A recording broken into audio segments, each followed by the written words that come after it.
من الاول كده انسى الشمعدان اللطيف والاغاني الجميله وولع النور عشان ما تخافش وانت بتسمع الحكايه دي الجميله والوحش. ومش هنحكي حكايه فيلينوف علشان هتاخد 5 حلقات، هنحكي حكايه جان ماري اللي اتاخدت منها النسخه بتاعت ديزني. كان يا مكان كان في تاجر غني عايش مع اولاده ال6 وبناته ال3، وبعد ما خسر فلوسه كلها في البحر فجأة اضطر ينقل عيلته لبيت صغير في الريف. اصغر بنت من بناته كان اسمها ايه؟ بيل، معروفة بطبعها الهادي وطيبتها وحبها للقراية. لكن اخواتها الاتنين التانيين كانوا على عكسها تماما، مغرورين وطماعين. وفي يوم جات للتاجر رسالة بتقول له إن واحدة من سفنه اللي ضايعة رجعت النيل. راح على أمل إنه يلحق شوية من ثروته، لكنه لما وصل اكتشف إن الديانة أخدوا كل حاجة. وفي طريق رجوعه تاه في غابة ضخمة وفضل ماشي لحد ما وصل لقصر كبير ومخيف، والباب فتح لوحده. وكرد فعل طبيعي لأي حد بيشوف كده دخل الراجل ولقى ترابيزة عليها أكل جاهز والمكان متدفى. قعد ياكل ويستريح مع إنه ما شافش حد في القصر ونام. والصبح قبل ما يمشي افتكر طلب بنته بيل لما ودعته، كانت عايزة وردة. وخرج لجنينة القصر وقطع وردة حمراء. وفي اللحظة دي ظهر قدامه وحش ضخم وقال له بصوت غضبان: طعنت قلبي بمد ايدك على اجمل ما املك، وهعاقبك على السرقه بانهاء حياتك. اترعب التاجر واعتذر وترجاه انه على الاقل يسمح له يرجع يودع بناته. لكن الوحش ما عفاش عنه الا بشروط: اما انه يرجع وحياته تنتهي بعد ما يودع اهله، او ان بنت من بناته تتبرع وتيجي تعيش في القصر بدل منه. ولما رجع الاب حكى اللي حصل، خافت طبعا البنات، لكن بيل وافقت وقالت: انا هروح، الذنب ذنبي عشان انا طلبت الورده. وبعد يومين رجعت على القصر على ظهر حصان الوحش بعته. وفي القصر لقت اوض جميله وهدوم غاليه واكل على الترابيزه كل ليله. ما شافتش خدم نهائي، وكل حاجه كانت بتحضر لوحدها. وبالليل ظهر الوحش قدامها لاول مره، رغم ان شكله مرعب جدا الا ان صوته كان هادي. سالها، خايفه؟ قالت له لا. فسالها على طول كده: تتجوزيني؟ ردت بكل ذوق: بعتذر لك لكن دي كمان لا.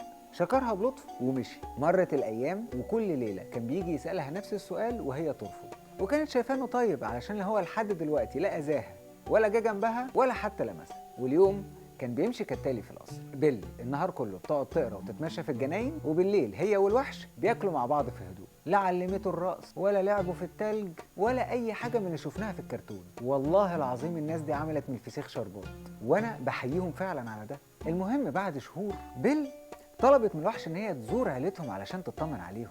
اتردد شويه وبعدين اداها مرايه وخاتم مسحورين وعلمها تستخدمهم ازاي، وقال لها: روحي وارجعي خلال اسبوع والا حياتي هتنتهي من الحزن.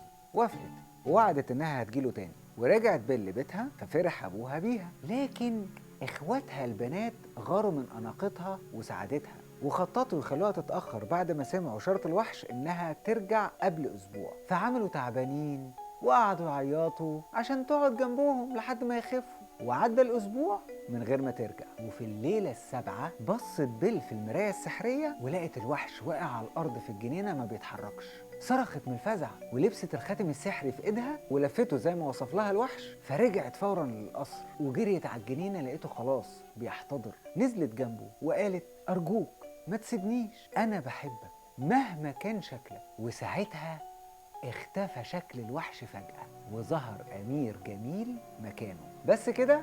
لا، لما بيل شافت المنظر ده اتخضت، اللي هو يما بني آدم. المهم إنه شرح لها إن كان في جنية قوية حولته الوحش كعقاب ليه علشان رفض يتجوزها، وما كانش هيرجع لشكله البشري إلا لو حبته بنت بصدق رغم شكله المخيف. وظهرت الجنية نفسها وأعلنت انتهاء اللعنة وبركة جوازهم. شايفين النهايات؟ لا رفعت عليه قايمة ولا شرشحوا لبعض في المحاكم، ده بالعكس رجع الأمير ببيل لمملكته وعاشت معاه في سعادة، وإخواتها البنات خدوا عقاب يناسب اللي عملوه فيها بسبب الغيرة والخداع. طبعا انت هتتجنن وتعرف كان ايه عقابهم. هنا بقى هنرجع للنسخة الأصلية اللي كتبتها جابرييل سوزان دوفلينوف. بعد ما الجنية اكتشفت اللي الأختين عملوه، كان العقاب إنها حكمت عليهم يتحولوا تماثيل صامتة واقفة على باب قصر بيل والأمير، يفضلوا واقفين هناك شايفين سعادة أختهم كل يوم، لكنهم لا قادرين يتحركوا ولا يتكلموا ولا يشاركوا في حياتها.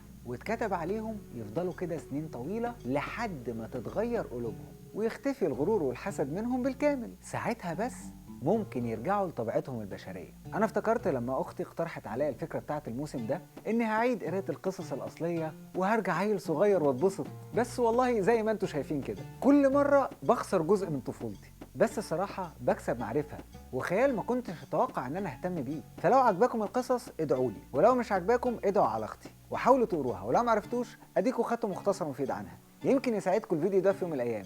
وأشوفكم قريب في المختصر المفيد مع أحمد حسن.